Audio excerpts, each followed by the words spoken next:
శనివారం ఏం జరిగిందో మనం చూస్తున్నాం. శనివారం రెస్ట్ డే, విశ్రాంతి దినం. విశ్రాంతి దినమున ఆయన ఎప్పుడైతే ఆయన సిలువను ప్రాణం పెట్టారో, సిలువలో దొంగతో మాట్లాడుతున్నట్లుగా, నేను వచ్చేప్పటికి మీరు 4వ మాట మాట్లాడుతున్నారు, మీరు 3 మాట్లాడుతూ వచ్చారు. మరి మేము ఆలస్యమైంది అక్కడే,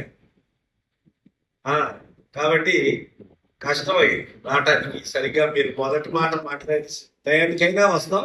నేనైతే ఎట్లా మాట్లాడటం టైం కుదరదు అనుకున్నాం అనుకోండి, అయినా కానీ లేట్ అయింది.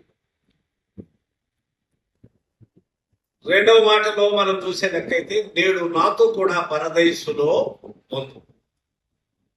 అంటే ఆయన అప్పుడే పరదైసులో అబ్రహాము రొమ్మున ఆనుకొనుటకు ఆత్మస్వరూపిగా కొనిపోబడేను అనేది ఒకటి.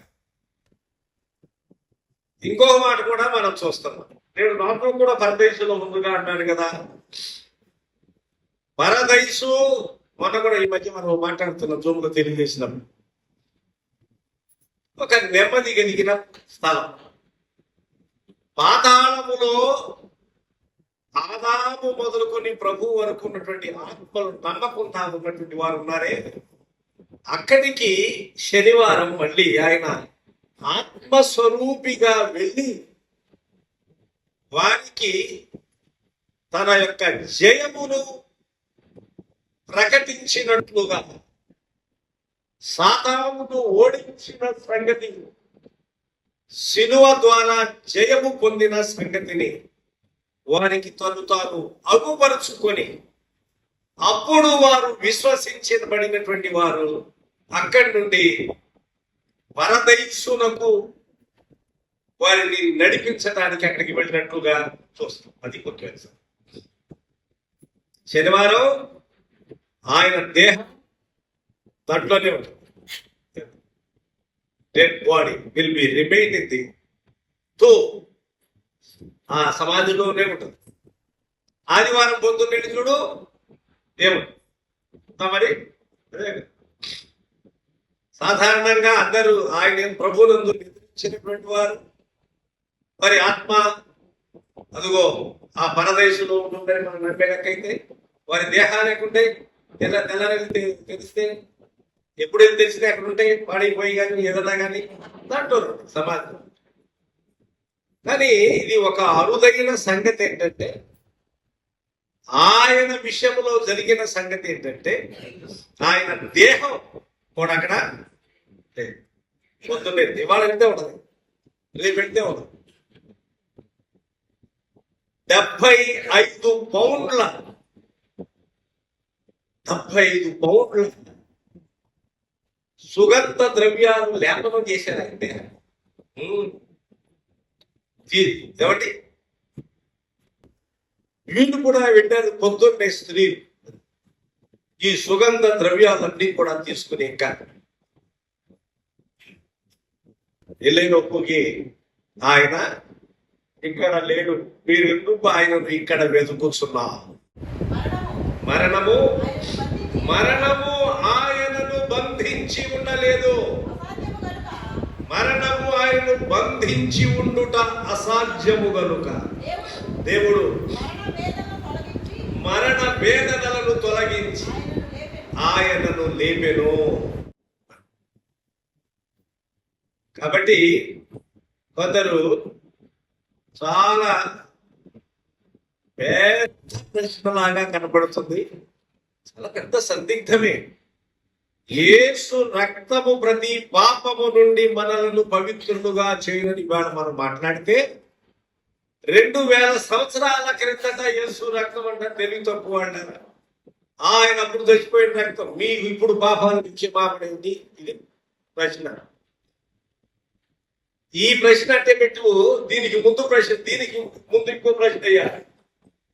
ఆదాము మొదలుకొని ప్రభు వరకు చనిపోయినటువంటి వారు, వారికి పాప క్షమాపణ ఏంటి అని అంటే, వారికి ధర్మశాస్త్ర ప్రకారంగా ఒకవేళ తీర్పు. ధర్మశాస్త్రం రాకపోవడమేమో ప్యాట్రియాట్స్ అంటాం, మన పితరులు ఉన్నారు, అబ్రాహాము, నోవహు, వీరి వరకు కూడా. ధర్మశాస్త్రం 32వ అధ్యాయంలోగానే వచ్చింది. నిర్గమకాండం 20వ అధ్యాయంలో అనౌన్స్ చేయబడింది, ఆజ్ఞలు అనౌన్స్ చేయబడ్డాయి. చేతికి వచ్చింది అప్పుడు 32లో ఒకసారి పైకి వెళ్తే మళ్ళీ తర్వాత ఆ రాతి పలకలు పగలగొట్టేస్తే మళ్ళీ తిరిగి వచ్చి మళ్ళీ పైకి వెళ్ళి మళ్ళీ 40 రోజులు ఉపవాసం ఉండి మళ్ళీ చేతితో రాసుకొచ్చి దేవుడు సాక్షాత్తు తన వ్రేలుతో రాసించడం తీసుకొస్తారు. అప్పటి వరకు ఉన్నటువంటి వారు దేని మీద తీర్పు చేయబడతారు? ది ఏజ్ ఆఫ్ కాన్షియస్నెస్ అంటారు, మనస్సాక్షి యుగం అనుకోండి ఒకవేళ.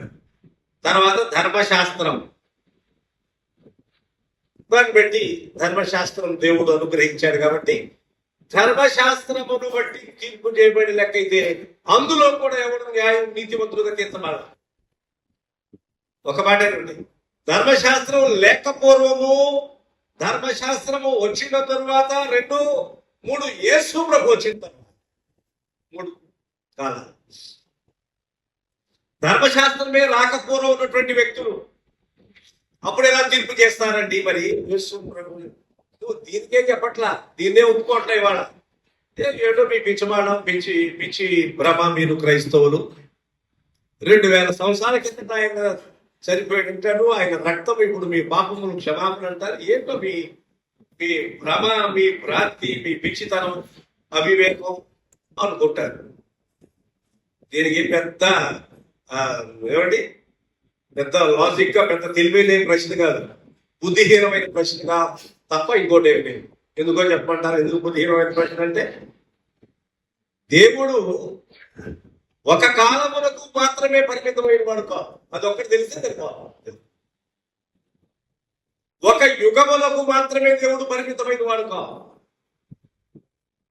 Since God is infinite, He was there, He is there, He will be there.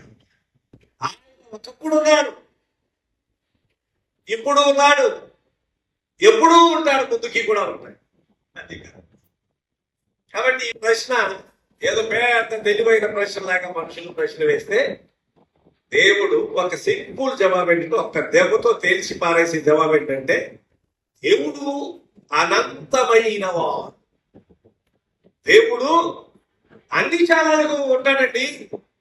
అదే కదా, ఒక దేశానికి నాయకుడు, ఒక సామాజిక ఉద్యమకారులు కానీ, మహాయుగ పురుషులు లాంటి వారు, గొప్పవారు కానీ, జాతి ఉద్యమకారులు కానీ, ఒకళ్ళు పోతే ఇంకొకళ్ళు పోతే ఒక్కొక్కళ్ళు వస్తా ఉంటారు. అది భూ సంబంధమైన పరిపాలన, సామాజిక సంబంధమైన, రాజకీయ సంబంధమైన ఒక గొప్ప నాయకులు వస్తూ ఉంటారు. వీళ్ళు ఎప్పుడు వారు కాలం చెందిన తర్వాత వాళ్ళ యొక్క ఐడియాలజీ ఎంత, వారి యొక్క భావజాలం ఉంటుంది. ఎంత భావజాలం ఉన్నా అది చలామణి కావట్లేదు.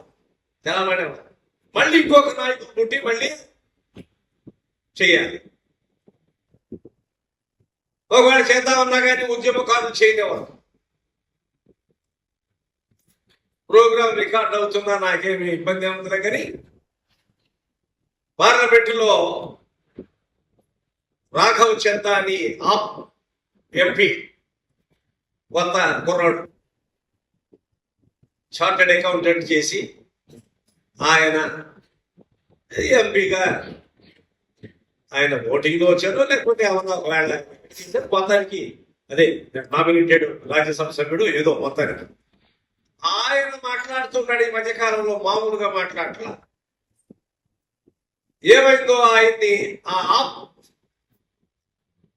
ఆమ్ ఆద్మీ పార్టీ సంబంధించి ఆప్ అంటారు, దాని అధ్యక్షుడు కేజ్రీవాల్ ఆయన తీసి పక్కన పెట్టేశారు. ఈ కుర్రోడితో మాట్లాడుతూ పోయేలాకైతే నేనే మూసేసుకోవాల్సి వస్తుంది. ఇక మొత్తం ఆమ్ ఆద్మీ పార్టీ ఆయన తరపు నుండి పోతాయి. ఇక ఆయన మాట్లాడటానికి వీళ్ళేది ఇంకొకటి పెట్టారు, వాళ్ళకి కుదరట్లా. చూసారా? ఏదైనా ఒక ఉద్యమకారుడు ఒక గొప్ప పేదల కొరకు, లేకపోతే ఇవాళ మనకి ఈ ఫోన్ లో రీఛార్జ్ చేస్తే 28 రోజులకే వస్తుంది. ఆ 2 రోజులు ఎందుకు చేయట్లా మీరు? ఇలాంటి చేసి సాధించాడు ఆయన. విమానాలు ఒకవేళ లేట్ అయితే మీరు ఎందుకు కాంపెన్సేషన్ ఇవ్వరు? క్యాన్సిల్ అయితే డబ్బులు మొత్తం ఎందుకు రిఫండ్ ఇవ్వరు? ఇలాంటివన్నీ పార్లమెంట్ లో మాట్లాడుతున్నారు. చాలా మంచి పేద ఆమ్ ఆద్మీ పార్టీ వాడు పక్కన దింపారి పొద్దున ఒకటే ఇంటి పెట్టి జనం కలిగిన సత్తా కలిగిన వాడు. ఇలాంటి రానివ్వరు కదా, అదే కదా వాడే పోతాడు పక్కన పెట్టిన పార్టీ.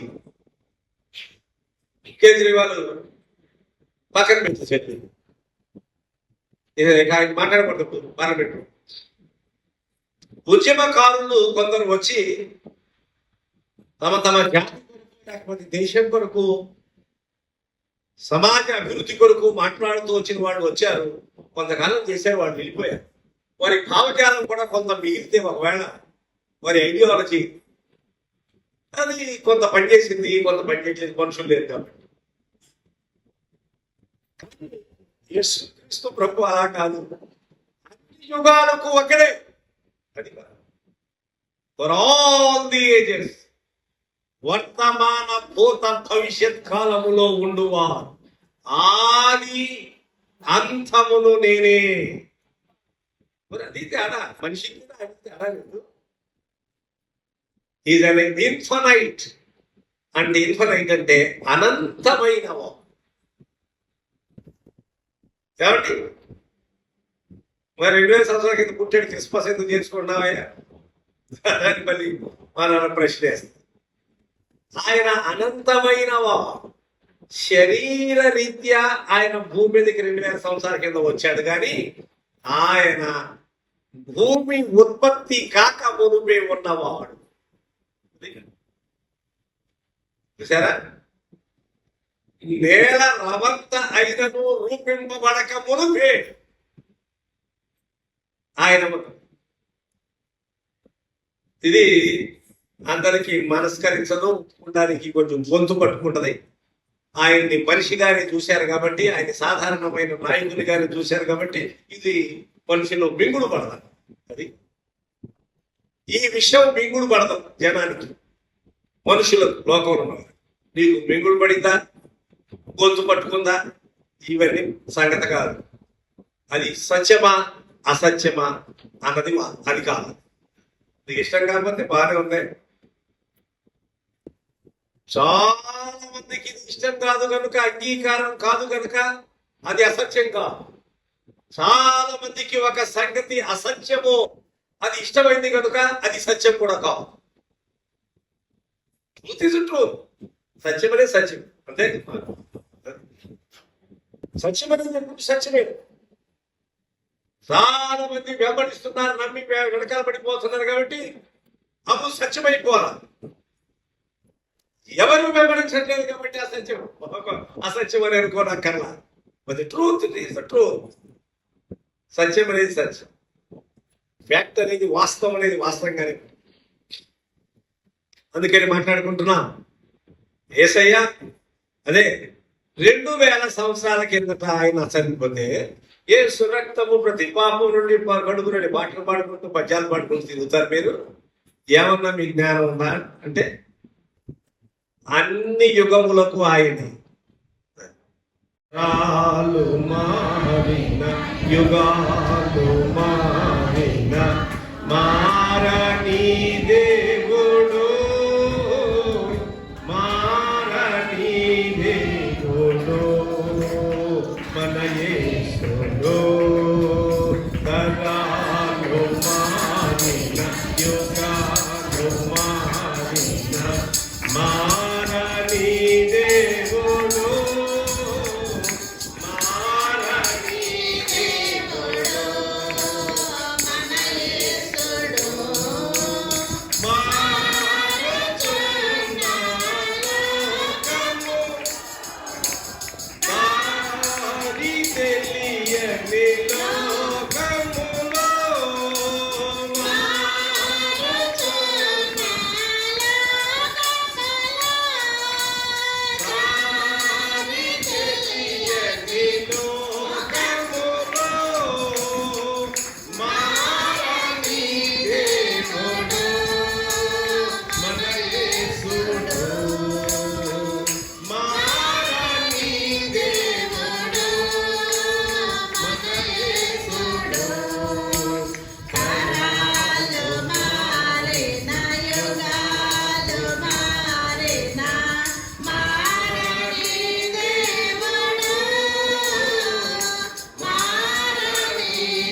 అన్ని యుగములు.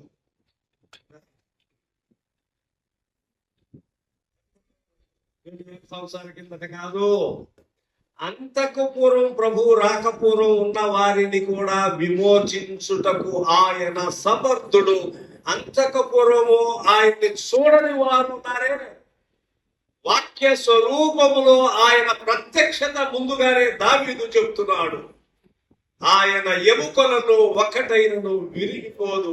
ఇప్పుడు చదువుతూ వచ్చారే, ఆయన దావీదు చెప్పిన మాటలు పేతురు చెప్తున్నాడు. ఆయన పాతాళములో ఆయన దేహము కుళ్ళు పట్టలేదు. ఇవి ఇప్పుడు మాటలు కాదు, ఆ రాసిన సమయానికి ఎప్పుడు తెలుసా? 1000 సంవత్సరాల కిందటే. చూసారా? క్రీస్తు పాతాళములో విడువబడలేదని, ఆయన శరీరము కుళ్ళిపోలేదని దావీదు ముందుగానే తెలుసుకుని, కనుక ప్రవక్తలు ఏం చేశారంటే, ఏమండి, ఆయన శరీరము కుళ్ళు పట్టదు, ఆయన ఎముకలలో ఒకటి కూడా విరిగిపోదు. 22వ కీర్తనలో కూడా కొన్ని మాటలు చదువుతున్నాం. ఆయన శిలువ మరణమును గూర్చి, ఆయన వస్త్రములు పంచుకున్న సంగతి కూడా చదువుతున్నాం. నా ఎముకలన్నీ నేను లెక్కింపగలను, నానా వారు నిదానించుచు నన్ను చూచుచున్నారు, నా వస్త్రములను వారు పంచుకొనుచున్నారు. ఏమండి? నా వస్త్రములను వారు పంచుకొనుచున్నారు, నా అంగీ కొరకు చీట్లు వేయుచున్నారు. సుమారు 1000 సంవత్సరాల ముందు, యేసు ప్రభువుకి ముందు 950 ఆ ప్రాంతంలో, 1000 సంవత్సరాలు సుమారు అనండి. అప్పుడు యేసు ప్రభువు గూర్చి దావీదు ప్రవక్తగా మాట్లాడుతున్న, ప్రవచనం ఎత్తి మాట్లాడుతున్న సంగతి ఏంటో తెలిసిందా? ఆయన వస్త్రాలు ఎవరు పంచుకున్నారు చెప్పండి. పోనీ ఎవరు వస్త్రాలు? దావీదు ఎవరు పంచుకున్నారా? దావీదు ఇంటికి అనుకుంటారా? ఎవరికి వచ్చి ప్రవచనం అది. కాబట్టి ప్రవచనము తన జీవితంలో, తన వ్యక్తిగత విషయంలో జరిగింది కాదు, ప్రభువుని గురించి ప్రవచిస్తున్నాను, ఆయన గురించి మాట్లాడుతున్నాను. కాబట్టి వీళ్ళందరూ కూడా ఆయన చూడలేదు, కానీ వారు విశ్వాసం ఉంచారు. కనుక ఇప్పుడు మోషే ఆయన చూడలేదు, యేసు ప్రభువుని ఒకవేళ తిన్నది. తండ్రి అయిన దేవుణ్ణి చూసినట్టు ఒకవేళ మనకి పేర్కొండి కనపడుతుంది, ఆయన మాట విన్నట్లుగా. ముఖాముఖిగా నేను మాట్లాడి, నరుడితో మాట్లాడినట్లుగా నేను మాట్లాడింది మోషేతో, అబ్రహాముతో. నా స్నేహితునికి నేను చేయదలంచింది చెప్పకుండా ఉంటానా? 19వ అధ్యాయం ఆదికాండంలో సొదొమ గొమొర్రా పట్టణం వెళుతున్నాము. నేనేం చేయదలిచానో అది నా స్నేహితునికి చెప్పకుండా ఉంటానా? సొదొమ గొమొర్రా పట్టణము పాపముతో నిండిపోయింది కనుక కాల్చి వేయడానికి వెళ్ళబోతుంది. దూతలు వెళుతున్నట్టుగా కనబడుతుంది అక్కడ, 3 దూతలు. కాబట్టి ప్రభునందు ప్రియులారా, ఒకటే మాట, పెద్ద ప్రశ్న. అదే ఎప్పుడో ఆయన చనిపోతే ఆయన రక్తము మన పాపములు అంటారు, ఏంటో మీకు ఇస్తాను. ఇదేగా మనుషులు. ఆయన రక్తము ఈవేళ 2000 సంవత్సరాల తర్వాత మనకు కాదు, వెనకెళ్ళోడు, ఆయనకి ముందు ఉన్నటువంటి వాళ్ళకు కూడా ఆయన రక్తము, ఆయన పునరుత్థానమే రక్షణ భాగ్యం ఇచ్చింది. అమ్మో, ఇదే ఒప్పుకోవడానికే గొంతు పెట్టుకుంటాడు, అదే అంటే ఒప్పుకుంటా మనుషులు. నువ్వు ఒప్పుకో, వాస్తవం. వాళ్ళు మన ఉండి మీ భ్రమ, మీ భ్రాంతి, మీ పిచ్చి పోండి అంటారా? బాగానే ఉంది, కోపం ఉంటావేంటి? పోతానే ఉన్నాం ఆయనలో. నువ్వు పోమని పడితే పోతావా, లేదా తాగుతాం. మీ పిచ్చి, మీ చెప్పు, మీరు పొండి అంటే పోతానే ఉన్నారు. బాగానే నీ దగ్గర ఉన్నారు, మన పని మాత్రం. ఈ నాటకాలు వస్తే మాత్రమే కాబట్టి అర్థం చేసుకోవటం బైబిల్ చాలా అర్థం కాదు. ఆయన నమ్మి ఆయన వెంబడిస్తున్న వారికి అర్థం కదా. బయట నుండి ఏమర్థం అవుతుంది, నీకేం తెలుస్తుంది? ఆత్మానుభవము చేతనే ఈ సంగతులు అర్థం అవుతాయి, అంతేగాని ఈ మనస్సుకు ఈ జ్ఞానానికి అత్తుపడదు. దైవిక సంబంధమైన సంగతులు దైవిక అనుభవంతోనే అర్థమవుతాయి, లేకపోతే అర్థం కాదు. అందుకనే జ్ఞానీయమాయను శాస్త్రీయమాయను ఈ లోకము తర్కవాది, తర్కము వితర్కం వితండవాదన, తర్కం వితండం అగనుందే వితండం, అది తొలి లోకం. వితండానికి ఏం తక్కువ లేదు. అది వితండవాదం. దేవుడు జ్ఞానులను సిగ్గుపరుచుటకు వెరివారు. అంటే అందరం వెరివారు, మీరే చెప్పుకుంటారు కదా, మేమందరం వెరివారం. దేవుణ్ణి నమ్మటానికి వెరివారం, దేవుణ్ణి అంగీకరించడానికి వెరివారము, దేవుణ్ణి తెలుసుకుని తెలివైన వారం. మళ్ళీ చెప్తామా, దేవుణ్ణి నమ్మటానికి వెరివారం, కానీ దేవుణ్ణి తెలుసుకున్నందుకు తెలివైన వారు సృష్టికారు. మీరే చెప్పుకున్నారు కదా గొర్రెలని అంటారు ఒక ఆయన. ఏమైంది గొర్రెలైతే నీకేమి? అందులో కాదు, గొర్రెలు తప్పే ఉంది. గొర్రెలు అన్నారంట, గొర్రెలైతే ఏమో స్వార్థ జీవులు, తప్పే ఉందని. అదే కదా, గొర్రెలని మీరే చెప్పుకుంటున్నారు. ఒక అతను చెప్తాడు, బెదిరితే ఇంగ్లీష్ బైబుల్లో గూగుల్ తెరిచి కొట్టు, బైబుల్లో ఎన్నిసార్లు గొర్రెలు అనే మాట ఉంది క్రైస్తవుని అన్నాడంట. మనకి ఒకడికే తెలిసింది వేద ఎన్నిసార్లు బైబుల్లో ఉంది చూసారా గొర్రెలని అంటాడేంటి? అదే కదా, గొర్రెలోడి తప్పే సాధుజీవుడు. అదేగా, మేకలు ఇట్లా పైకి తాకెచ్చుతాయి. 25 అధ్యాయంలో మేకలు వ్యత్యాసం. గొర్రెలు ఇట్లా తల వచ్చి ఉంటాయి, మేకలు పైకి తాకలేస్తాయి. అదే కదా. అందుకని ఆ స్వరూపంలో గ్రీకు రాజ్యాన్ని మేకతో పోల్చి దానియేలు గ్రంథంలో దర్శనం. అదే కదా, వచ్చేసి ఒక దెబ్బకి ఒక కొమ్ము మొలిచెను, 10 కొమ్ముల్లోంచి ఒకటి 10 కొన్నాళ్ళకు పైకి లేచింది. పరిపాలన గురించి ఆ దర్శనంలో మనం చూస్తున్నాం. అదే మాట ప్రకటన గ్రంథంలో మళ్ళీ చూస్తున్నాం. కాబట్టి ప్రభువునందు ప్రియులారా, ఒక ముఖ్యమైన మాట చెప్పనివ్వండి. శనివారం ఏం జరిగింది?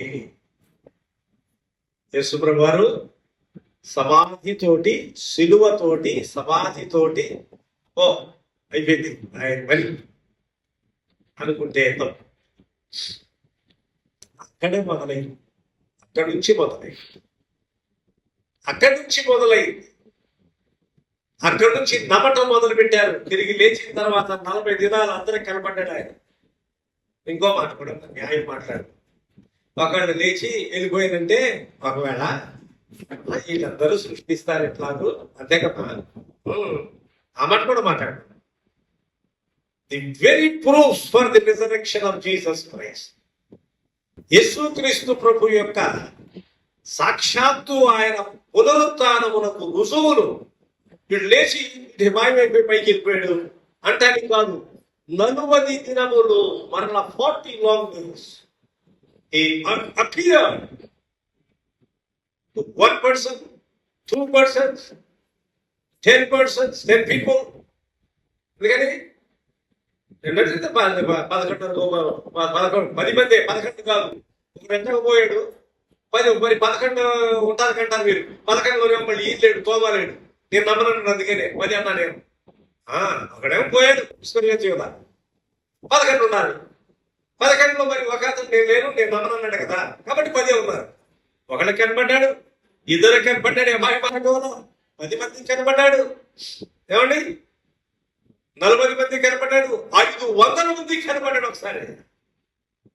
40 రోజులు ఆయన మరలా అందరికీ రఘుపడుతూ వచ్చాడు. లేచాడంట, లేచాడు, లేచి ఎదిపాడంట, ఏడు ప్రచారం చూడు అని అందరూ మనల్ని. అదే మొదటి వంచన కంటే కడపటి వంచన. అందుకు నాతో వెళ్ళి మీ చేతనైనంత వరకు అంటే చేశారు. శనివారం కూడా అక్కడే బాడీ ఉంది, లోపలే ఉంటుంది. ఆదివారం పొద్దునేటప్పుడు కదా రాయి దుర్లింపబడింది. రాయి దుర్లింపబడింది. ఎవరు రాయి తీశారు ఏంటంటే, ఎవరైతే రాయి, అంత పెద్ద రాయి రాజుగారు ముద్ర వేసిన తర్వాత, సీల్ వేసిన తర్వాత ఎవరు తీయకూడదు. దానితో కట్టి మీకు ఇంకొకటి పోస్టల్ బ్యాగ్ ఉంటుంది. పోస్టల్ బ్యాగ్ కింద నుంచి ఉత్తరాలు పోయినా పైనుంచి మాత్రం సీల్ తీయకూడదు. పల్లెటూరు నేను చాలాసార్లు చెప్పాను. మా నాన్నగారు మా ఇంటి దగ్గర పోస్ట్ ఆఫీస్ ఉండేదంట. ఆ పల్లెటూరులుగా ఆయన మాస్టర్లు, ఆయనే స్కూల్ మాస్టర్, ఆయన చర్చిలో ఫోన్ చేసేది ఆయన, స్కూల్ ఫోన్ చేసేది ఆయన, పోస్ట్ డబ్బాలు కూడా కట్టేది మా నాన్నగారు చేసేవాడు. కాబట్టి ఆ పోస్ట్ ఉత్తరాలు వస్తే ఎన్నో వస్తాయి ఆ రోజుల్లో, 60 ఏళ్ళ కింద. ఉత్తరాలు వస్తే ఒక సంచుడు, ఫోన్ సంచులు. అదే అటు ఇటు సైకిల్ మీద, అటు సైకిల్ కూడా ఉండే అక్కడ పోసుకుని పోవాలి. ఒకసారి సైకిల్ కొడతాం. అటు చేసి ఎండకు తెలిసి వాళ్ళకి తెలిసి ఆ పోస్ట్ సంచి కూడా చెరిగి ఉత్తరాల పైన చేస్తే వాళ్ళ కింద నుంచి బెచ్చం పడిపోవచ్చు. దాన్ని మార్చేవాడు లేదు. ఇప్పుడంటే దీంతో వచ్చింది, దీంతో లెదర్ బ్యాగ్ వచ్చింది. తర్వాత ఇప్పుడు ఇంకా కొంచెం మారిపోయింది వేరే సార్. అప్పుడు సంచి కూడా కింద తిరిగి నుంచి ఉత్తరం పోయినా మరలా, కానీ పై నుంచి ఎందుకని దానికి లక్క వేసి దారంతో కొత్త దారమే గవర్నమెంట్ సీన్ అంటే సీనే. కొంచెం సబ్ ఆఫీస్ లోనో హెడ్ ఆఫీస్ లోనో ఈ బ్యాటరీ చేస్తారు, దారం చుడతారు, కొత్త థ్రెడ్డే. లక్క కాల్చి దాన్ని ఇలా నొక్కుతాను. లక్క ఇలా తీసేయచ్చు కదా. ఇటు ఉత్తరం పోయిన నుంచి బెత్తపడి సంచి మార్చనందుకు పై నుంచి మార్చకూడదు. కూడా దానికి అర్థం ఇది ఉంటే, ఫిలాతు మామూలుగా గవర్నరా సీల్ వేసేసి ఆయన ముద్ర వేసేస్తే అంత రాయి ఎవరు తీస్తారండి? అంతమంది బందోబస్తు పెట్టి, మళ్ళీ బలగాలు పెట్టి, ఎక్స్ట్రా ఆర్మీ మిలిటరీ తీసుకొచ్చి పెడితే అక్కడ అదనపు బలగాలు తెచ్చారు. అక్కడ తెలిసిందా? తెచ్చారు, బందోబస్తు పెట్టారు. అందరూ కూడా కళ్ళల్లో వదిలేసుకుని మొత్తానికి ఏం దొరుకుతుందో ఏమో అని ఎదురు చూస్తుంటే మళ్ళీ ఈ ప్రచారం చేస్తారు. పొద్దునేటికి ధ్యానం లేదా? రండి వచ్చి చూడండి, ఆయన పరుడు ఉన్న స్థలము ఖాళీ సమాధి. ఇవాళైతే అందులోనే ఉన్నాడు, పొద్దునైతే ఉన్నాడు. అది సార్ మనమేది అనుకున్న కథలు కాదు అది కూడా చెప్తున్నా. ఏమండి, అందుకనే రిజర్వేషన్ కవరప్ స్టోరీ అంటారు. ఎవరు చేసిన కవరప్ స్టోరీ? వాళ్ళు, మనం కాదు కవరప్ స్టోరీ చేసింది. కవరప్ స్టోరీ అంటే అర్థం ఏంటనమాట? అల్లిన కథ. ఏమని? ఏంటి మళ్ళీ కవరప్ చేస్తున్నావే అంటారు. ఇప్పుడు మాటలో మాట మనం తెలియపోయినా కొన్ని మాటలు మాట్లాడతాం. మళ్ళీ కవరప్ చేశారే అంటే అర్థం ఏంటనమాట? వాస్తవం కాకపోయినా ఏదో వాస్తవంలాగా చెప్పేదాన్ని కవరప్ అంటారు. అలా యేసు ప్రభు పునరుద్ధానాన్ని కవరప్ స్టోరీ అంటే అర్థం ఏంటంటే, ఆయన శిష్యులు వచ్చి ఆయన ఎత్తుకొని పోయారు మేము నిద్రపోతుంటే అని వాళ్ళు కవరప్ స్టోరీ చేశారు. కానీ ఆయన లేచాడు అని క్రైస్తవులు ఎవరు కవరప్ స్టోరీ చేయలా. అది కాదు, ఆ మాట నీకు అర్థమై ఉంటారు. వాళ్ళకి డబ్బులు ఇచ్చి అక్కడే ఉన్నా కాబట్టి వారు అమ్మా పెద్దలతో కూడి వచ్చి ఆలోచన చేసి ఆ సైనికులకు చాలా ద్రవ్యం ఇచ్చి మేము నిద్రపోవచ్చుండగా ఆయన శిష్యులు నిద్రపోతుంటే రాత్రి వచ్చారు. ఇది కవరప్ స్టోరీ. లేచాడని మనం చెబుతున్నామే, అది కాదు కవరప్ స్టోరీ. అది కథ ఇది కాదు, వాళ్ళు చేసింది. అది కాదు. డబ్బులు ఇచ్చి ఏం చేశారు? చాలా డబ్బులు ఇచ్చి ఎవరు చెప్పండి, మేము నిద్రపోతుండగా ఆయన శిష్యులు వచ్చి ఆయన తీసుకెళ్ళిపోయారని చెప్పండి. చూసారా? ఇది నేటికి నీ ప్రచారంలో ఉందని రాశాను.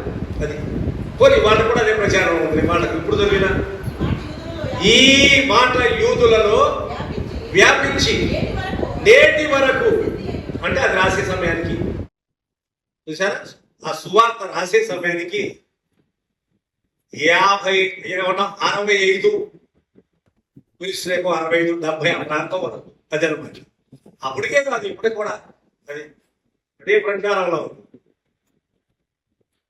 వాళ్ళు కవరప్ స్టోరీ, వారు అన్నారు కదా, మేము నిద్రపోతుంటుండగా తీసుకెళ్ళిపోయారని చెప్పండి, మీరు డబ్బులు తీసుకోండి, లేదంటే లేనిపోతే ప్రశ్నపడుతుంది. ఎందుకంటే ఆయన సాక్షాత్తు మెస్సయ్యని సిలువేసామా అని చెప్పని మా మీదకి వచ్చి పడుతుంది. అమ్మో ఎంత ఘోరం జరిగిపోయింది, కాబట్టి మీరు డబ్బు తీసుకుని ఆయన శిష్యులు ఆయన తీసుకెళ్ళిపోయారు, చెప్పండి ఎట్లా పట్లాగో అంటే వాళ్ళు అట్లాగే చెప్పారు. సరే, కాబట్టి మనమేమి క్రైస్తవ విశ్వాసులు, క్రైస్తవ్యము ఆ కవరప్ స్టోరీ మీద ఆధారపడి పునరుత్థానాన్ని ప్రచారం చేయండి.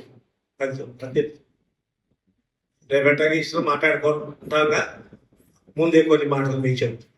అది తిరిగి లేచినటువంటి ఆ పునరుత్థానాన్ని మనం ఏదో ఊరకని అల్లిన కథ మీద ఆధారపడి పునరుత్థానం ఒకవేళ మనం ఒప్పుకున్నట్టయితే అలాంటి పునరుత్థానము ఏ మనిషికి కూడా ప్రయోజనం. ఆయన ఎత్తిపోయారంటే అదే, ఎవరు ఎత్తుకుపోతారు? ఎత్తిపోయి లేచినట్టు చెప్పారన్నారు. ఇస్లాం మతస్థులు ఏమన్నారు? అసలు ఆయన సిలివేయలేదు అన్నారు, ఆయన తీసుకెళ్ళిపోయారన్నారు. ఆయన తీసుకెళ్ళలేదు, వాడిని సిలివేశారు. ఎవరు సిలివేశారు వాడి పేరు కూడా చెప్తారు, వాడి పేరు కూడా ఉంది, పేరుతో సహా చెప్తారు. ఆయన సిలివేయలేదని ఇస్లాం మతం వాళ్ళు చెప్తున్నారు. వీళ్ళే యూదులు ఏం చెప్తున్నారు? చూడండి, ఇందో ఒకటి ప్రూవ్ అయితే లోకానికి వచ్చింది చాలా ఇబ్బంది, మతాలకి అన్నిటికీ వస్తుంది. గొడ్డలి పెట్టు ఏమిటో తెలిసిందా? Which is the reservation of Jesus, యేసు క్రీస్తు ప్రభు యొక్క పునరుత్థానం. ఇది రుజువైతే ఇస్లాం మతము వారు ఒప్పుకోరు, ఆయన సిలువేయలేదన్నారు. అందుకని యూదులు కూడా ఒప్పుకోరు. ఎందుకంటే యూదులు ఒప్పుకుంటే మేము ఎంత ద్రోహం చేశామని వాళ్ళు ఒప్పుకుని తీరాల్సి వస్తుంది. వాళ్ళు తాము సమర్థించుకోవాలి కాబట్టి అది కూడా వాళ్ళు ఒప్పుకోరు యూదులు. చాలా మంది 10 మంది సమాధి ఇచ్చారు. తర్వాత చాలా మంది ప్రధాన యాజకుడు ఒకటి నమ్ముతాడు. ఏమంటే కొంతమంది యూదులు నమ్మారు పెద్దలు. అక్కడ శతాధిపతి నమ్మాడు, శతాధిపతి అక్కడ ఇదంతా చూసి శతాధిపతి అమ్మో ఒక్కసారి నమ్మాడు. నమ్మినోడు నమ్మారు, పెద్దవాళ్ళు నమ్మారు. తక్షణం సిలువేయబడిన తర్వాత పునరుత్థానంలో చాలా మంది నమ్మారు. అందరూ నమ్మకుండా లేరు. అందరు నమ్మకపోతే ఎట్లా వాస్తవం బయటకు వస్తుంది, అలాగే అందరు నమ్మకపోతే ఎట్లా వాస్తవంగా ప్రచారంలోనికి వస్తుంది. ఊరిని ప్రచారం చేసినందుకు రాలేదు. Resurrection in the not and propagation.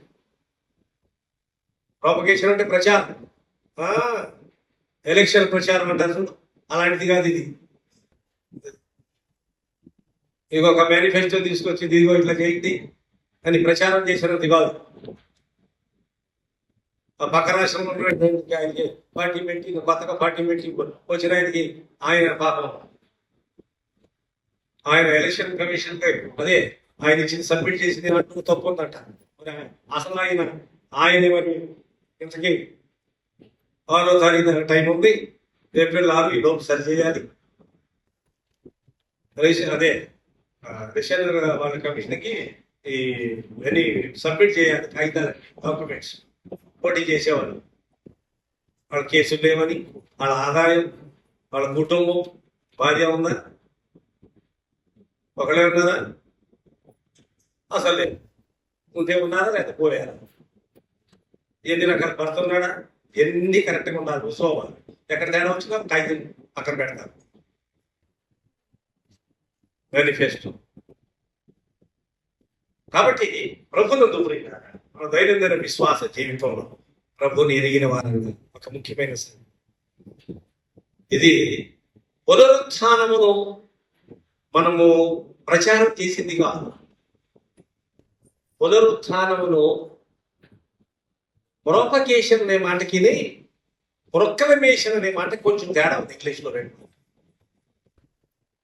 Propagation అంటే ప్రచారం, ఉండకపోయి వేరుకొని ప్రచారం చేయించుకోవాలి.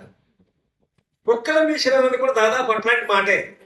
కానీ ప్రొక్లమేషన్ అంటే ఏది వాస్తవమో అది చెప్పటం ప్రొక్లమేషన్. ప్రొపగేషన్ అంటే చేసిన చేయకుండా ప్రచారం చేసుకుంటూ పోతాం. అది చేస్తా, ఇది చేస్తా, ఇది చేస్తారు ఎలక్షన్ ప్రచారాల. బట్ రిజరెక్షన్ ఆఫ్ యేసు క్రీస్తు ప్రభు యొక్క పునరుత్థానము ప్రోపగేషన్ కాదు, ప్రచారం కాదు. మనం అంత ప్రచారం చేశాం కాబట్టి అందరూ నమ్ముతాకి ఇవాళ దాకా వచ్చింది కాదు. ఎందుకు నమ్ముతారే? గుడ్డోడే ప్రజలు. అదే మాట బాగానే తెలియదొక్కుతారని అందరూ నమ్ముతారే. ఈ మాత్రం తెలియని వాళ్ళు ఆ రోజుల్లో లేరా? ఏ కాలంలో ఉన్న మేధావులు ఉన్నారు. గ్రీకులు అసలు ఒప్పుకోరు, గ్రీసు దేశస్తులు అసలు ఒప్పుకోరు. గ్రీకులు కూడా వెళ్ళి చూడటానికి వెళ్ళారు, గ్రీకులు కూడా యేసుని అంగీకరించారు. గ్రీకులు మేధావులు, గ్రీకు నాగరికత పరిణమిస్తున్న రోజులు. గ్రీకు తర్వాత పోగానే వెంటనే రోమీలు వచ్చారు. ఏమనుకున్నా? గ్రీకులను కూడా రోమీలు ఆక్రమించారు యేసు ప్రభు వచ్చే సమయానికి. కాబట్టి గ్రీకులు జ్ఞానమును ఎదుర్కొంటున్నారు. గ్రీకు మహాజ్ఞానులు, గ్రీకు నాగరికత గొప్పది. అంతకేదిగా గ్రీకు తత్వవేత్తలు గొప్పవాడు. వచ్చినవాడు శిష్యుడే దాదాపుగా అదిగో అలెగ్జాండర్ అనే చక్రవర్తి. అరిస్టాటిల్ అంటే చాలా ఇష్టం ఆయన ప్రభావం ఆయన మీద పడి అంత అలాంటి పెంచోళ్ళు ఉంటే నువ్వెంత బాగా తెలియకోవాడు ఇవాళ. అంతకంటే భేదాలు, మహా గొప్ప భేదాలు. వాళ్ళందరూ కళ్ళు కప్పేసేసి యేసు లేచాడని ప్రచారం చేసుకుంటూ వస్తే క్రీస్తు శకం ఈవేళ క్రీస్తు శకం అనబడుతుంటే ఎవరు చెప్పారు? ఇది వాస్తవమైన సంగతి. కాబట్టి ప్రచారం చేస్తే క్రైస్తవ్యం ప్రచారం చేస్తే ఇక్కడ సత్యం ఉంది కాబట్టి వచ్చింది. ఇక్కడ బుద్ధిహీనంగా మాట్లాడకూడదు. బయట వాడు ప్రచారం చేసుకోండి. నువ్వు కూడా మరి అన్ని ప్రచారం చేస్తుంది. ఏం మాట్లాడి ఒక అసత్యాన్ని ప్రచారం చేస్తే అయిపోతాం పని. సత్యము ఇంకొక మాట చెప్తున్నా, అసలు ప్రకటింపబడవలసిన రీతిగా సరిగా ప్రకటింపబడలేదు సత్యము. లేకపోతే ఈ వాటికి ఒక ఆయన ఎప్పుడో నమ్మాల్సిందా? ఎందుకో తెలిసిందా? ఇందులో రకరకాల తెలివి తక్కువ వాళ్ళు, తెలివి తక్కువ ధరగా ప్రోత్సహించడం వలన అభ్యంతరాలు ఎక్కువ. ఏదో ప్రోత్సహిస్తారు, ఏదో పోతే ఏదో కీడు చేస్తాడు, ఒక పొరపాటు చేస్తారు, ఒక మచ్చపడి క్రైస్తవ మీద కొంత మనుషులు ఆలోచన అగేది లేదు. మొదటి నుంచి ఆగ్రహంగా చెప్తున్నాము. కొంతకాలం కొంత మట్టుకు బ్రెయిన్ అది అల్టిమేట్ గా అంతిమంగా చివరికి అందరూ అంతటా మారు మనస్సు పొందవలని ఆయన ఆజ్ఞాపించుతున్నాడు. ఇంకో మాట, ఈ రాజ్య సువార్త సకల జనులకు సాక్షాత్తముగా ప్రకటింపబడును, అటు తరువాత అంతమో అది సంగతి. కాబట్టి మంది పూరకని మనం ప్రచారం చేస్తూ అయిపోతా సత్యం లేకుండా. అదేమాట అన్నిటికంటే కీలకమైన సంగతి పునరుత్థానం. ఈరోజు సుప్రభాతం సమాధిలోనే ఉన్నారు. వెళ్ళి తెలిస్తే నీకు అక్కడే ఉంటారు. ఇప్పుడు కాదు, 6 చెప్తున్నాను. పొద్దున్నే వెళ్ళి చూసామనుకో ఏముందో రాయిని దొర్లించి దాని మీద దేవతతో కూర్చుని ఉంటాడు. రేపు పొద్దున వెళ్తే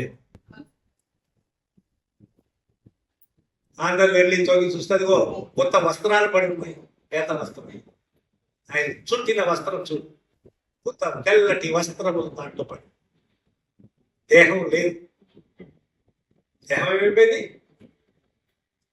దేహం మరలా అక్కడ ఎవరు పట్టుపోయిన దేహాన్ని ఇంకో సంబంధం పెట్టారా?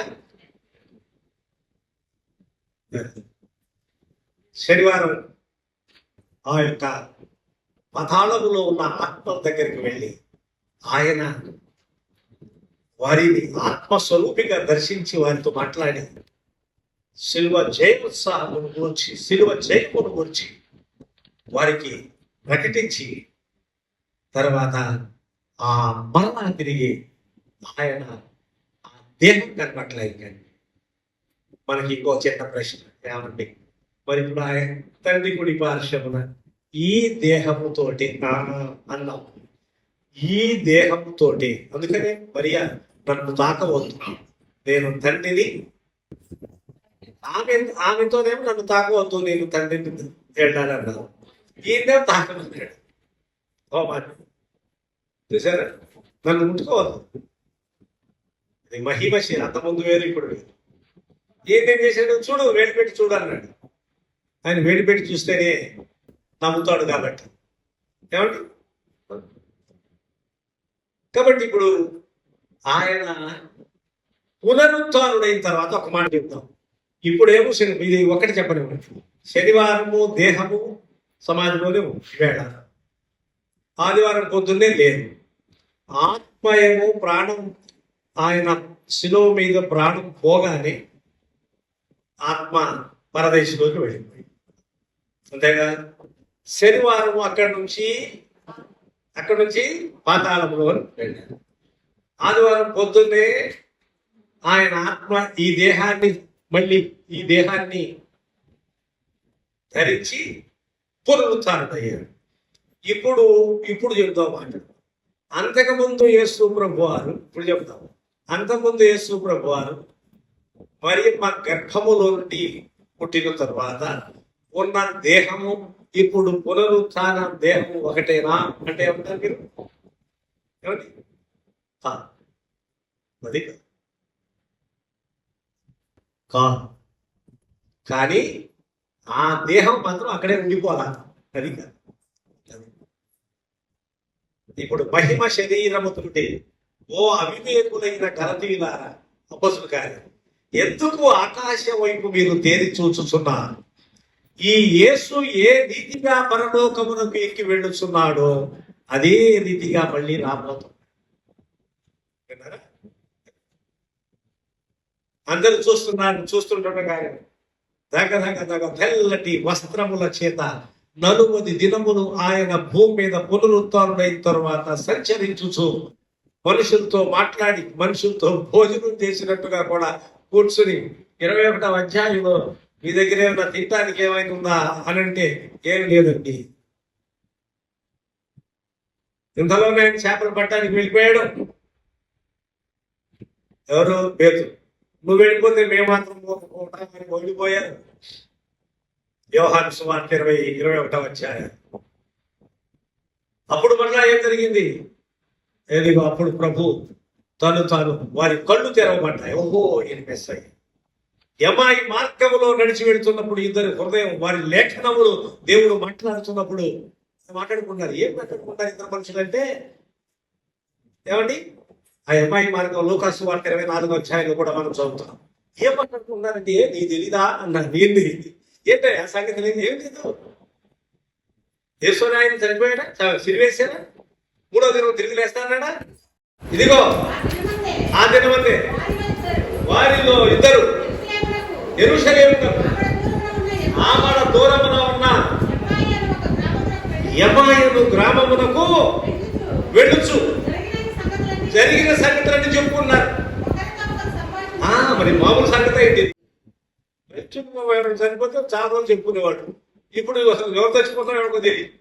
ఆ టపాసులు మోగించే తప్ప, లేదా రోడ్డు మీద పువ్వులు వేస్తే తప్ప మనకే తెలియదు. లేదా పోస్టర్ పెడతాడు, చేద్దానికి తెలియదు. అప్పుడు తెలుస్తుంది మనకు, ఓహో తపస్సు చేసేది ఏం జరిగిందిరా బాబు. ఈ టపాసులతో ఒక పెద్ద విషయం సంగతి.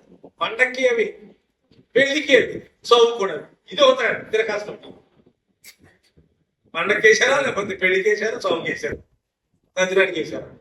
ఎలక్షన్లు గెలిస్తే అది మరి ఆట పెట్టి కూడా తెలియట్లేదు మనకు. పూలు చల్లి పూలు వాటికి తెలుసుకోరు, ఎంత చేసి పెట్ట మన నిర్ధారణ వచ్చేది. ఏమండి, అది సరే. కాబట్టి అదే మాట్లాడుకుంటున్నారు. యేసు తానే దగ్గరకు వచ్చి వారితో కూడా నడిచారు. అయితే అదిగండి, వారు ఆయన గుర్తుపట్ల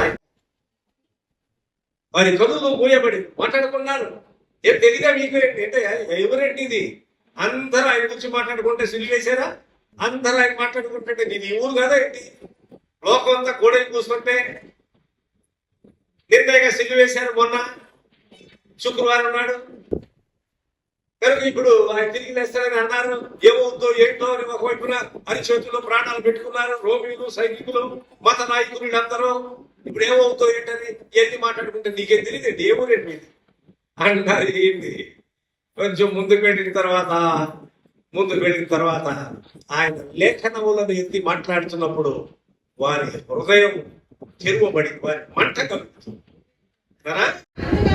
అందుకైన అవివేకుల ప్రవక్తలు చెప్పిన మాటలన్నిటిని నమ్మని మందమతులారా, క్రీస్తు ఇలాగూ శ్రమపడి తన మహిమలో ప్రవేశించునని అని వారితో చెప్పారు. మోషేయు సమస్త ప్రవక్తలను మొదలుకొని లేఖనములన్నిటిలో తెలిపారు. ఇలా జరుగుతుంది. కొంచెం ముందుకెళ్ళిన తర్వాత వారి కన్నులు తెరవబడేను. అప్పుడు వారు ఆయనను గుర్తుపట్టింది. అంతటా ఆయన వారు గుర్తుపట్టిన ఆయన కనబడకూడదు, అదృశ్యుడా. అప్పుడు సరే అదే చెప్పింది తేడా మీకు. మహిమ అంతకుముందు ఇప్పుడు అదృశ్యుడయ్యాడా? మరి ఎక్కడి నుంచో ఒక ఆయన ఎక్కడి నుంచి ప్రయాణం చేసి అక్కడికి వచ్చాడు. ఎక్కువ చెప్తా ఉంటారు ఎట్లా వచ్చారో మనుషులు. భక్తులు ఎట్లా వచ్చారో తెలియదు. ప్రభువే రాల శరీరంలో. భక్తులైన వారు ఎక్కడి నుంచో ఎక్కడికో వచ్చేసారు. ఎక్కడ వచ్చారో ఏమొచ్చారో, ఎవరు ఆత్మ తీసుకొచ్చాడు ఏమో గొడవ మనకు తెలియదు. ఆయన మాత్రం శరీరం ఉన్నప్పుడు అట్లా రాల, నడిచే వచ్చారు. 70 కిలోమీటర్లు 70 మైళ్ళు, కిలోమీటర్లు కాదు 70 మైళ్ళు దూరము, 70 మైళ్ళ దూరము యాకోబు బావి, సుకారును బావి దగ్గరకు అదిగో సమరయ స్త్రీని కలుసుకుంటాకి నడిచే వచ్చారు. ఎప్పుడు ప్రయాణం అయ్యారో ఏమో తెలియదు. ఒకరోజు నడిచేది కాదు. అర్థమైందండి. కాబట్టి ఆయన ఏమి ఇక్కడ ఎగిరి అక్కడ దూకినట్టు చేయదా? ఇప్పుడు కనబడలా. ఒకసారి తెలిసింది, కళ్ళు తెరవబడ్డాయి. అప్పుడే డిసప్పియర్డ్, మాయమైపోయింది. అంతకుముందు అట్లా జరగలా. తెలుసుకోవాలి బైబిల్ స్పష్టంగా. కనుక ఈ యొక్క విశ్రాంతి దినమున ప్రభునందు ప్రియులారా, యేసు ప్రభు యొక్క శరీరం భౌతిక కాయం సమాధిలోనే ఉంది. ఇప్పుడు చూస్తే ఇప్పుడు అనుకోలేదు. ఇవాళ మనం ఎక్కడున్నాం? గుడ్ ఫ్రైడే తెల్లారి దగ్గర ఉన్నాం. గుడ్ ఫ్రైడే తెల్లారి శనివారం లేదు, ఆ శనివారం దగ్గర ఉన్నాం. అందుకని ఇవాళ నేను పెళ్ళికి చూసావనుకో, ఎవరు తింటాడు నీకు? అక్కడే ఉంది భౌతిక దేవుడు. ఆత్మ స్వరూపిగా ఆయన పాతాళంలో ఉన్న ఆత్మ దగ్గరికి వెళ్ళి ఆయన వారిని మాట్లాడు. పొద్దున్న చెట్టుకి ఆ దేహం లేదు, లేచాడు. అది 40 రోజులు కనపడ్డారు, అందరితో మాట్లాడారు. ఎవరు కనపడకుండా లేచి పరలోకం పోయి నేను పైకి వెళ్ళిపోయినాను అట్లా అంటే అది ఎవడవుతాడు? ఏది తెలుసుకోవటం ఉంది. మీరు రోజు ప్రచారం చేస్తారంటారు ఇంటి మనకేం పని ప్రచారం చేయటం? మహాత్మావుడు, దేనిని మేము కన్నులారా చూసిమే, దేనిని మా చేతులు తాకి చూసినో, దేనిని మేము నిదానంగా చూసేమో, ఆది నుండి ఏది ఉండేనో దానినే మేము మీకు తెలియజెప్పుచున్నాము. యోహాను 1 పత్రిక 1 వచనం చదువు ముగిస్తున్నా. జీవ వాక్యమును గూర్చి ఆది నుండి ఏది ఉండేనో, మేము ఏది వింటిమో, కన్నులారా ఏది చూచితిమో, నిదానించి దేనిని మేము కనుగొంటిమో, మా చేతులు దేనిని తాకి చూచెనో అదే మేము మీకు తెలియజేస్తున్నాం. ఆ జీవము ప్రత్యక్షమాయ తండ్రి యొద్ద నుండి ప్రత్యక్షమైన ఆ నిత్య జీవమును మేము చూచి, ఆ నిత్య జీవమును గురించి మేము చూసి మీకు సాక్ష్యం ఇస్తున్నాం. అది కాబట్టి వాళ్ళందరూ కిందగా దగ్గర ఉన్నవాడు. అదే కదా ఫస్ట్ హ్యాండ్ ఇన్ఫర్మేషన్, అది కిందగా చూసినవాడు, ఐ విట్నెస్. అర్థమైందండి? కోర్టులో సాక్ష్యాలు చెప్పాలంటే చూసావా నువ్వు అని అడుగుతారు. ఐ విట్నెస్ కావాలి. నేను చెప్పుకుంటే విన్నానంటే కోసం లేదండి, అందరూ చెప్పుకుంటారండి, ఊరంతా ఊరంతా కదా నువ్వు చూసావా? చిన్నారు పిల్లాడు చనిపోయాడు, వారి యాక్సిడెంట్, చాలా కాలం కింద. నాకు తెలియదు, అది నాతోటి పోస్ట్ మార్టం రిపోర్ట్ రాయించాను. నేను ఎవరితో పాటు వెళ్తే మార్చిలో వెళ్ళినప్పుడు విజయవాడలో పోస్ట్ మార్టం రిపోర్ట్ నేను రాశాను. ఎవరో ఒక థర్డ్ పర్సన్ రాయాలి, పోలీసు వారు రాయాలి, ఎవరో ఒకరు రాయిస్తారు. వాళ్ళు చెప్తారు, మనం రాశారు. రాసిన తర్వాత ఆ కేసు ట్రైల్కి వచ్చింది. ఆఖరు రాసిన తర్వాత నన్ను పిలిచారు కోర్టు. నాకు కోర్టు అంటే కూడా తెలియదు, ఇప్పుడే కోర్టుకి వెళ్తాను. కోర్టుకు పిలిచారు. ఏమంటుంది, కోర్టుకి వెళ్ళాలి. వెళ్ళిన కోర్టుకు వెళ్ళిన తర్వాత ఇది నువ్వేనా రాసింది, మీరేనా అని చెప్పాను. నేనే రాశాను. ఆ పోస్ట్ మార్టం వస్తుంది, ఇది గాయాలు ఇవన్నీ కూడా చూశారా? చూశాను. మీరు వెళ్ళొచ్చా? అయిపోయింది. ఇది రాసింది మీరే, కాగితం చూపించి మనం ఏది రాసాం చూపిస్తాను. అవన్నీ రాశారు కదా, గాయాలు ఇవన్నీ చెప్పారు, చూశారా? చూశామండి అడుగుతారు. కాబట్టి ఐ విట్నెస్ అవసరం. యేసుప్రభు తిరిగి పునరుత్థానం లేచిన దానికి ఐ విట్నెస్ అవసరం. వాళ్ళు చెప్పుకుంటున్నారండి కాదు, కోర్టు తిన్నగా చూసావా? అర్థమైందా? కాబట్టి తిన్నగా చూసిన వాళ్ళే చెప్పారు సాక్ష్యం. మేమేమి కదాలలా, ఎవరు మీరేం కదాలు కోరక్కర్లా, ఊర్లో వాళ్ళందరూ, మామల వాళ్ళందరూ. ఇది ఎంత వాస్తవంగా తరతరాలుగా జరుగుతూ వచ్చినటువంటి సంగతి, వాస్తవం, సత్యము, క్రీస్తు యొక్క పునరుత్థానం. కనుక ప్రభుత్వంతో ప్రియులారా, శనివారం జరిగిన సంగతి ఇది. ఈ ఆదివారం జరుగుతున్నాం.